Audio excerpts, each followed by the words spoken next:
Hey everyone, welcome back. Welcome back. Thank you so much for joining. Thank you, thank you, thank you. It shows me that I'm doing a good job when you guys come back. Thank you, thank you.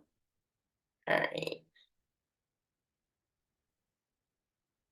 All right, all right. Let me turn on this. Ooh, start a little microwave in here. All right. Go ahead.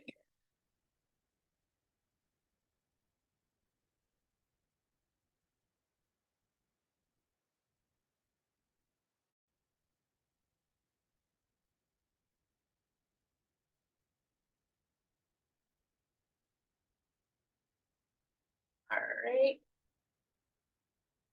Okay, perfect, perfect, perfect. I'm gonna keep my eye out. See if anyone else comes in. Share. There you go. All right. So is everyone seeing the screen record? Not screen record, but the shared screen. If you can't see the shared screen, please let me know. Okay, perfect. Thank you. Thank you. Awesome. All right.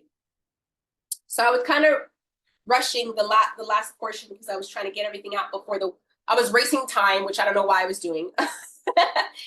But virtual consultations versus in person. Right now, I find myself doing a lot of virtual consultations because of the increase in engagement and views I've been getting. I've been having people reach out from Canada. I've been having people reach out from, excuse me, all around the world, wanting to have a consultation with me because they have found something of value that I offer. And I really want you guys to have this set up because one, I could be teaching my next best amazing team member that really helps take pastiche to a whole new level. And two, I want to make sure that you're able to do this on your own as well. And then also just to kind of like open up to online. Don't be so nervous about it. I feel like it's, in my opinion, easier because I can do this at home. I can do this wherever. I can have meetings, virtually at any time, wherever I want, when I can. And it is more flexible than in person. In person, I have to make sure that my kids are taken care of. I have to make sure that I have the time to drive there and that it's not intervening anything else that I have going on that I physically need to be a part of. So in person, in my opinion, should cost more than virtual consultations. So for example, a virtual consultation with a client for me is $150. And that's an hour consultation. That's for somebody who does not experience hair loss. This is a lifestyle wig that I'm making for a person. It's nothing medical. This is just, a regular lifestyle purchase. That's $150. Now that's online. Now for in person, and you have to charge, you want to charge based off, of course, your skill set. If you're still getting into it, you really don't, it's not that you shouldn't share so you can have your, it's, you want to get more people to sit down and so you can have more experiences and you can learn more. That's why we want to do that. But of course, it helps to keep your prices affordable when you're just starting in order for you to get access to those experiences without such a high expectation of the outcome because you're learning. So in-person consultations, I charge $250. And I don't know if you guys know, but here in the picture, this is my location. That room all the way at the end of the hallway is my studio. So my clients come in and I have a whole in-house experience. I have my team come out and I'll have my assistant, she'll have tea coming in. Like if we know we're having a client come in for a $250, that's someone who's ready to invest. And of course, if they're interested and they decide to make the investment, that $250 goes to the cost of the wig that they purchase, right? So at the end of the day, it also filters out the type of clients that I want. It brings me closer to my target audience. Someone who's willing to spend $250 is already invested, already knows what they want, or knows that they're going to invest in what I have. So cool, $250 is going to go to that anyways, bet. I have my clients come in, they have a seat. I have my team come out while I'm working or prepping. If I'm not prepped already, I'll have my assistant come and offer hot tea. We have the tea room right here. I'll have my social media manager come in and talk to our guests for a little bit, ask if it's okay to create content of their experience. ask if they want any water or any more tea.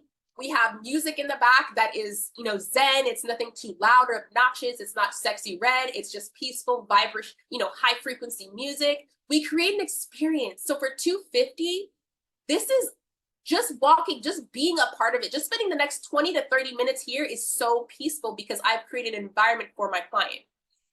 That is so much easier in person, right? But online, that's not going to be the idea. However, online is going to be different because, like, I mean, just like this, if you guys are training with me and I'm literally next to you making a wig, it's going to be a lot different than online, right?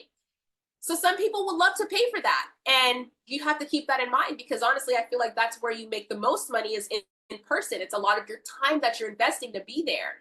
And you want to make sure that you're giving them the highest value and all that you're willing to offer in that experience for that customer to make them happy and to also fulfill fulfill what they were asking you for, right? That's a good quality person. But you always want to offer virtual or in-person consultations. Caps designed for comfort and security. So I think Bree was also asking about medical wig cap options. Now, let me tell you this. I want y'all, if y'all can, if you care to, just go on Alibaba or go on AliExpress and just put silicone wigs. You guys are going to see so many damn different types of wigs with all these silicone linings and all this silicone stuff. And that's great, but you have to remember also too who you're looking at. Now, if you're looking at somebody that's constantly innovating all these different styles, that's great, but you want to kind of make sure that what you're investing in is sustainable. Like how long is this going to last my client? Now, when it comes to silicone grip caps, these are the wigs. I don't guess, geez, wow. I think that's what I was supposed to come back and finish. I was supposed to show you guys the different type of caps, but we can also look that up online. So actually we can hop on, we don't even have to search. Actually, I can just search. I'm going to open this up and then Google, and then we just want to find silicone wig caps, or I would say silicone wigs. So once we go down this little rabbit hole, golly, look at this one. This one is 1,500 on Alibaba, and this is for a medical human hair wig. And you see all these different materials. Now, I'll be very honest. In my opinion, from my experience, I would go for something more like this if somebody was looking for a silicone base. Personally, this is so annoying. The reason I say that is because when they part their hair down, like most of the time, like in this way, you see that part, it looks so unnatural. That's because of all of the silicone and these linings inside of it. So personally, in my experience working with people who have absolutely no hair, I know they usually prefer this type of cap where it's all lace and they can still glue it down, but it's you part down the middle and you're getting the same consistency all throughout. You don't have this harsh line, right? So keep that in mind that you don't have to sell every single thing you see on the market. Like you guys, I'm getting so overwhelmed just seeing all these different types of wigs. And some of them are just not that, most of them are just not that good quality and not that good construction. Like this wig, I can tell you, Excuse me. floppy. You know what I mean? But a client might love that because that's also all they know. So you want to test these out yourself if you can, or find someone that has no hair that can actually test these caps. Don't just go investing blindly into these type of products. So that's the only thing I would say is that it depends on the client you're serving and what their requirements are or what they're expecting. Like I have people who come to me and they immediately say, yeah, I'm looking for a silicone line wig, or can you add silicone at the tabs of my wig? And I can. Now that's best for someone with complete hair loss. Monofilament caps, soft and cap-like. Let's go through that again. I'm kind of going through it quickly because I want us to get all these questions asked. But these are really good questions, y'all. So we said, what was it? Monofilament. Like there was a point where I just wanted to provide all of this, y'all. I would have just went super flat broke because most of these aren't even, in my opinion, worth investing in. But you know, China go make a way. and they are always innovating new stuff, even if it doesn't work. So this is monofilament. Monofilament is, this is on Etsy. This is about $700 wig. I'm sure it's coming from China. A lot of them are on Etsy. You can tell because, yeah. So monofilament is like when it's like lace, and like it's kind of like lace, majority lace, but then also like silicone. So it's kind of like a blend of the two, right? And this right here, you see that silicone, or not silicone, that lining right there. We call that mono.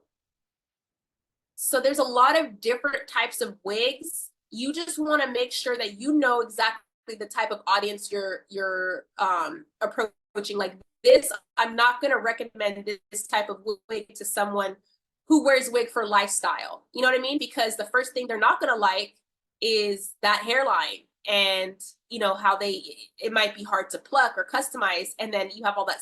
Like this just isn't recommended for somebody who has like a head full of hair. Yeah, so you want to just kind of like narrow down, like, who do you want to serve? If somebody with hair loss is who you want to serve, you should start with purchasing 1 or 2 different types of designs. And this is going to be a really lucky person, but you know, try to find someone that's close to you that can really test the craftsmanship and the quality of these wigs, even if it's you making them yourself. All right, sorry y'all, babbled.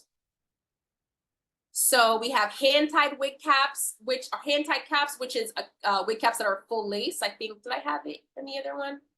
Which would be, we have, I'm sure you guys know what a full lace is, but if you don't, I literally just had it, or I probably passed it, or let me see, 1 second, go back. I think I have it in the next one. But full lace is all lace, it's all hand-tied. That's the most expensive type of wig. It also does not last very long, unfortunately, depending on how it's worn. If it's worn, I've had a client who's had a full lace wig by me for 2 years and never glued it down. Ooh, Hannah, you late. I'm just kidding. Hi, Hannah, welcome. So getting right back into it, caps designed for comfort. Okay, so and then lace versus non-lace. So lace for realism and non-lace. So if you have those wigs that, let's just go, I love this. I love looking at different types of wigs. Jewish wigs. Jewish wigs are very expensive wigs. Don't be fooled by what you see on Alibaba. I'll tell you right now, all of this is fake. You will never find quality, ethically sourced Jewish, like kosher hair on Alibaba like that. It is very hard to come across, and there's like 2 top dogs in this industry.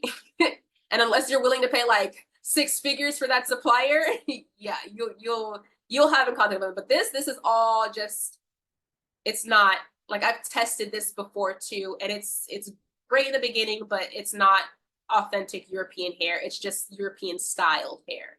So you're getting like the craftsman, like the cap construction of European wigs, but you're not actually getting the whole, you know, European quality. So here's a good example. Here, this is no lace. So you see this worn often in different communities, and it works for some people. I'm not really a fan because I like a little bit of lace, a little more realism. And especially when it comes to, you know, how much the clips are kind of pulling at the hair. I'm not really a fan of these, but I still have customers who will buy it and really happy with it. But, you know, that's just my opinion on it. But this is no lace. So there's so many different types of wigs to offer. You want to find your favorite one. Okay. My favorite type of wig is right here. A glueless wig that goes 6 inches across, 6 inches back, wefted all throughout. This is my favorite type of wig to make, to sell, and this is how I started. This is the quality and what I offer to my community in affordability at times, and then highest quality as well, because the best constructed, the most long-lasting wigs are the ones that are mainly wefts. Lace is just not going to last long. So if you're going to invest that much into it, just do it right, right? So I specialize in glueless wigs. That's what works for me. You're never going to really see me install a frontal. You're never going to see me advertise a frontal because I don't wear frontal wigs. I don't really care for them too much. And if I am, like the wig that I am wearing right now has a little bit of a frontal on the sides. I'm not showcasing that. I'm not using that really. I like my middle part and I like my simple style. And that's what I sell. And that's okay. You find what works for you, what's easy to sell, because that's easy for me to sell. Expanding your client base. So attracting more multicultural audience. Okay, this is a good one. This is a really good one. Yes, we have a variety here of just, we have different chocolates, different tones, all that, right?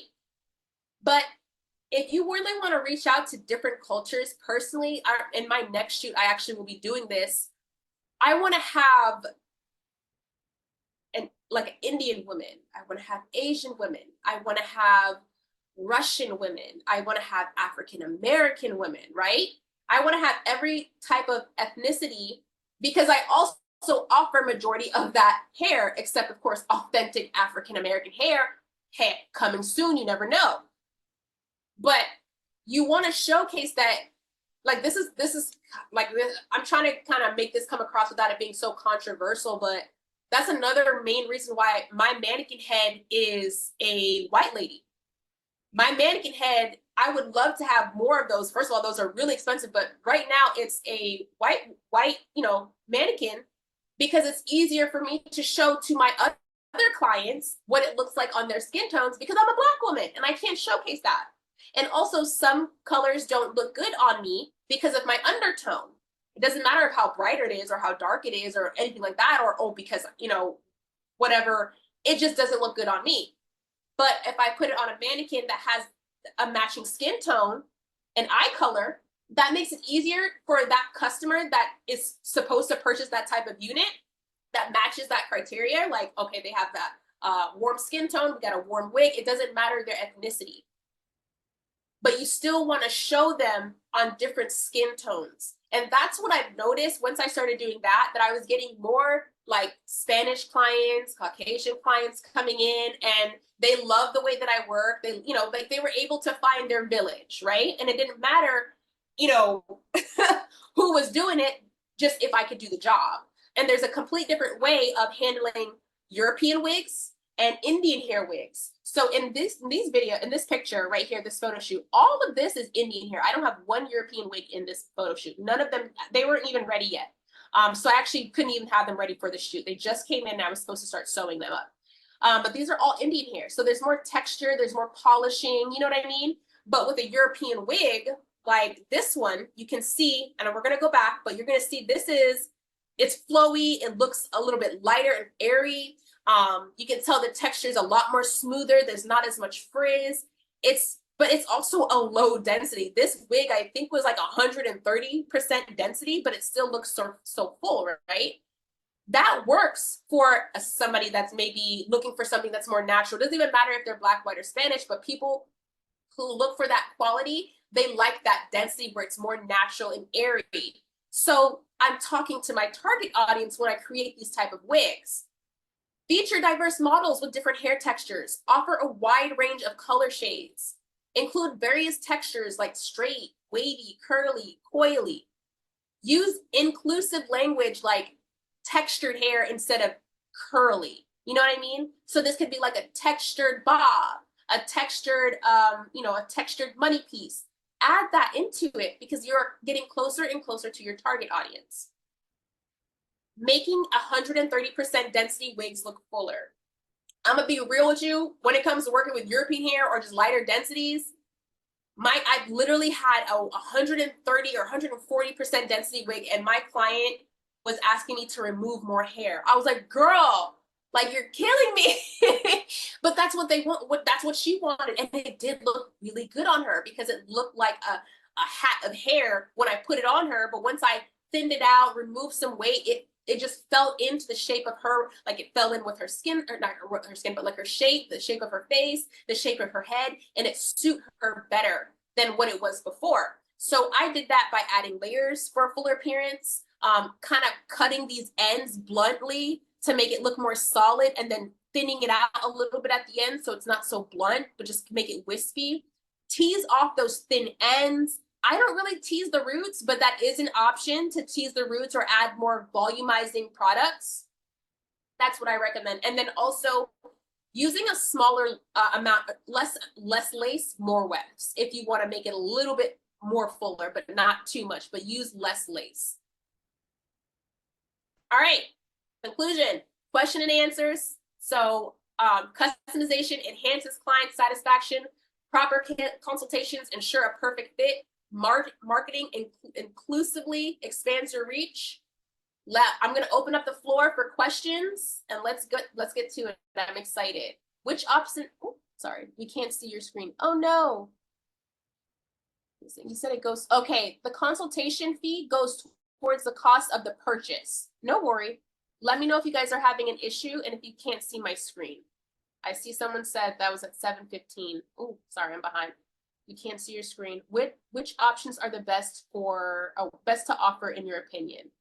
Which options are, okay, so if you're asking the best types of wigs to offer, start small. My attorney, let me put the camera off of this real quick. Let's see. 1 second, stop screen share. Okay. So I'm gonna just share a little bit more about, just go into that. Where was I? Okay. Okay, so my attorney, when I first came to my attorney about 1.5 years ago, just telling him all the fails and all the craziness in my business and how I just want to do better, and I just need a mentor and all that, right? For one, I had way too many squirrels, and I still battle squirrels. Squirrels means like you want a nut and the squirrels are chasing you. Sometimes we're the squirrels chasing the nut, and it happens. But I was offering too much. I was offering clip-in extensions. I was offering medical wigs. I was offering lifestyle wigs. And nothing was really working because I had so many different things. I don't really know what's selling. I didn't really know what was actually working, because every time, I made money and I made sales, I'm like, okay, cool. Now I can invest in something else. No, you keep running that thing and keep rinse, repeat, right? So me personally, I know when it comes to medical wigs, I like to make my wigs the way that I make them. So I make my glueless wefted wigs with a lace on top. And if my patient would like me to add silicone, I'll add it. But I don't see myself at any time soon investing in silicone wig caps, because those caps have to be very, I would say, like made from scratch. It's not really pre-made, because everyone's head shape is different. So unless you're ready to kind of cut through that silicone, if you know how to work with that, then yeah. But me personally, I recommend starting in glueless wigs, because what I'm also learning is that patients are not wanting to use all that glue on their hair. Not their hair, but they're not wanting to use all that glue. And some of them still actually do have hair, and they don't want to add all that. It's uncomfortable, it's hot, it's clogging their pores, it's causing them to react, trying to find the right glue. So my patients, my clients, my community have been loving the way that I make wigs, even though it's not 100% silicone. So you want to do what works best for you. If you are somebody who is experiencing hair loss, start testing out that product and go from there, right? Who has any other questions? And this is for week 1 about consultations, maybe pricing consultations. How much do you want to get paid an hour for your time? Like, these are real questions. Of course, no problem. Thank you for asking that question. But these are things you want to think about. And sometimes it's really hard to price yourself, because especially if you're coming out, like I'll tell y'all now, I did some crazy things for just the experience. I didn't care about the money. I knew I needed the money to buy the products. So one time I spent 8 to 10 hours processing a client's hair for $60. She went from pink black hair to platinum white in 8 hours for $60, and still complained, which was crazy, but I still got that experience. And I was able to use that content to attract more clients. And then I attracted somebody else that wanted something similar. And then I charged a little bit more and I got to practice again and use different products. And then she came back because she really liked that experience. And I just kept, you know, rinse and repeat, rinse and repeat.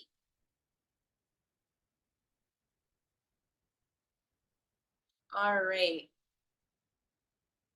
Let me know if anyone has any more questions. If not, we can go ahead and close this up. And I will see you next Sunday for week 2. But let me know. I'm going to leave the floor out. I'm going to leave the floor open for the next 5 minutes. Thank you all for joining back. I'm so excited. Hello, how are you?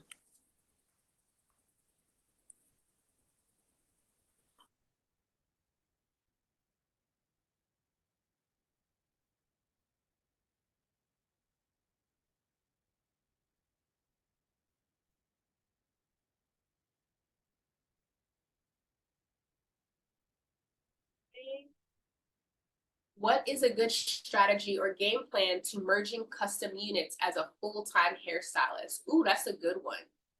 What is a good strategy or game? Okay, so to be honest, I feel like it's easy for y'all because I'm gonna say this. This is why I think it was when I was behind the chair. That was the time to actually start converting clients into wigs because a lot of them didn't like wait. I filtered them out. I'm like, okay, which clients don't have time to be here? Who cannot be who can afford to be here but really doesn't have who can't afford the time to be here? I started pinning out those clients that like things done quickly, clients that have are always in meetings. You want to basically target them because you want to add value to their life by making it easier for them to look good. How can I make it easy for you to look good today? Where I can make $600-700 and you can have a whole look for the next 6-7 weeks before you have to bring it back or not 6 weeks. Let's just say if she's keeping it maintained, that's something you want to create too, like an add-on service or a package. So you want to keep seeing them. You don't want to just sell them in an expensive wig and never see them again. You want them to come back. But I started with U-part wigs. U-part wigs was a game changer for me. Like I had like 6-7 clients that were coming in consistently for me to install their wig, install their U-part wigs, or take down and remake or redo it or make them a new one the same day. And what I did was I took the clients that loved sew-ins and liked versatility, but they were wasting a lot of money on the hair. Like, they wanted to get it good hair, but it wasn't lasting long because of how they were just tearing out their, just kind of like, how clients wear in their styles, like U-part wigs, U-part wigs, no, sew-ins, full sew-ins with leave out. They'd be wearing that out. Like when they came in, it was crazy. So I said, hey girl, let's go ahead and try something different. Wouldn't you like to have like a 20-25 minute sew-in? She's like, yeah. I said, let's take these bundles that you just brought to me and instead let me go sew this on the wig on the machine real quick. And I just started doing this, but I'm gonna give it to you for in the future a discount. I'll charge you full price next time, but this time just a discount because I want you to see this and I think you would really like it. Cool. Because you're introducing that idea to them and they're allowing you to give them that experience. So they're investing in you. Boom, she gets sewn in 25 to 30 minutes. Now her appointments that usually take 2.5 to 3 hours, now they only take 30 minutes. And then if you have it pre-styled before that, like if you can start turning those type of clients into wig clients, it's easy. It's an easy transition. And then at some point, they're not going to want to wear their U-part because, of course, people don't always take the best care of their hair. They're going to want something that's more like less maintenance. So then we're going to recommend glueless wigs. Do your wig prices include the initial color and cut the client is requesting, or is it an additional cost? It's an additional cost. So I charge a $300 fee for custom color. I just say custom. I'm not going to sit here and go back and forth if it's a balayage or a full a full headed, like we're not doing all that. They don't know anything like that. Just show me the picture. It's $300. And then if you want high fashion, which is we want pinks and purples, that's going to be a little bit more costly. It's going to be an extra $50. So that's $350 for fashion colors, right? This is like rainbow colors and stuff like that. That's my flat rate fee. How much should consultations be starting off? If you're just getting into it, what I did is I started with like $15 for 15 minutes or $30 for 30 minutes and $60 for 1 hour. 1 hour, in my opinion, was a sweet spot. So that was easy for somebody to use that as not just a consultation, but as a, oh, can I just come in because I have a question about something in my hair? I have something in my hair, like, can I book this consultation real quick just so you can look at it and examine it? And that gives me $60 and at 60 minutes in that time to help to solve a problem for my client. So I would start, around that price range and see how that, if you're noticing people aren't really grabbing it, then say, hey, I'm doing a special. My price is $60 for an hour session or an hour consultation. But this week or every Wednesday, every Thursday, I'm doing them for $30 just so we can get that clientele. Just because people, when they start seeing people sit in your chair, when they see people just kind of being there, it's going to build up curiosity. So keep that in mind that you're not just selling yourself. You're not selling yourself short. You're buying experiences. You're investing in experiences, and sometimes you got to do what you got to do to get the people in there.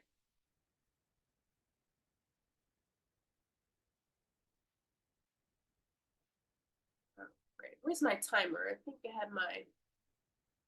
think I have probably like 7 more minutes left before it closes us out. Let me know if you guys have any other questions.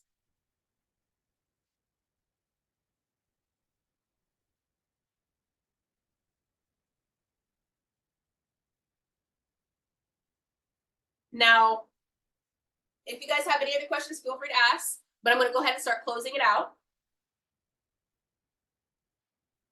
When it comes to our next week, real quick, let me just bring that up. When it comes to next week, which we're going to be hopping on Sunday, on live every Sunday, 6:30 or 7:30 or 6:30 or 7, to go over the week's work together. But I want to go to week 2 and so customizing the base and hair preparation. So just kind of a preview for next week. I see we're going to be doing wig prep for the closures. So this isn't the day that we're going to construct. This isn't going to be the week we construct wigs together. We're going to be constructing wigs in week 3. So if you have your sewing machine or you would like to purchase your sewing machine soon, I would purchase as soon as possible if you can, so that we can make a wig together in week 3. But just before we get into construction, I do want to have this note. I will have this noted, but we're going to go over finding suppliers together. I'm going to actually show you guys a website that I used to use often to test hair, and it's not Alibaba, it's not AliExpress, but I'm going to show you these 2 sites that I like to use to start looking for manufacturers, and we are going to also hop and look for manufacturers together. I'm never going to sell you a manufacturer. I'll be 100% honest. Why would you want me to have that much control in your products? You know what I mean?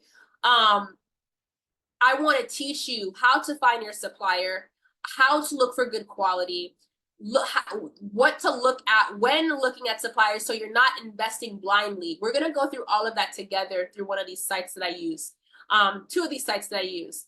And one of them, a lot of us, kind of skim through, don't really take seriously because it's kind of, people might think it's old people-ish or whatever, or outdated. But honestly, there's some gems on there. And I found like my best suppliers on these sites. So we're going to walk through that.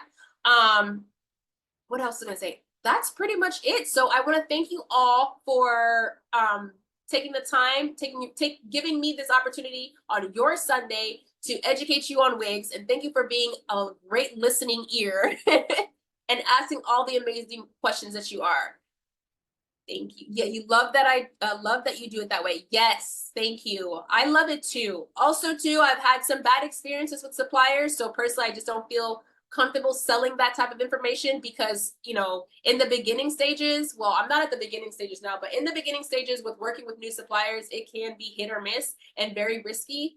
But other than that, we'll talk about it in week 2. So thank you, everyone. Have a wonderful night. Happy Sunday, and I will see you next Sunday, and I'll see you in the group chat. Ask questions, take those courses. Also, you guys should be able to see the answers on your courses now.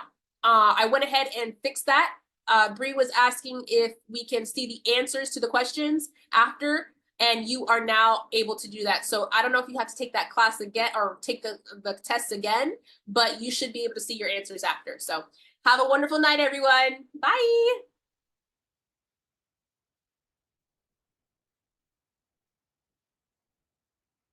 Oh.